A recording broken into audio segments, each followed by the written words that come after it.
Today I'll be reading the story Piggybook by Anthony Browne. Mr. Piggot lived with his two sons, Simon and Patrick, in a nice house with a nice garden and a nice car in the nice garage. Inside the house was his wife.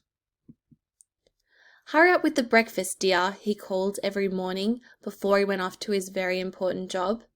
"Hurry up with the breakfast, Mum," Simon and Patrick called before they went off to their very important school.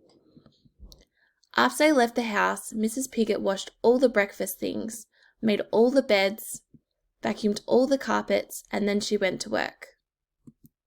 "Hurry up with the meal, Mum," the boys called every evening when they came home from their very important school. "Hurry up with the meal, old girl," Mr. Piggot called every evening when he came home from his very important job.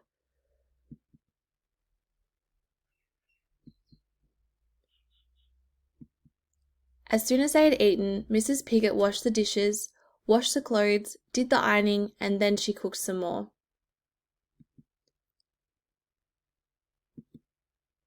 One evening when the boys got home from school, there was no one to greet them. "Where's Mum?" demanded Mr. Piggot when he got home from work. She was nowhere to be found.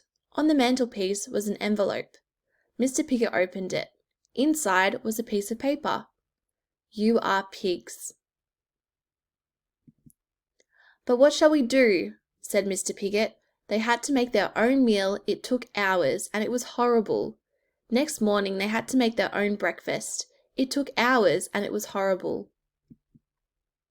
The next day and the next night and the day after that, Mrs. Piggot was still not there.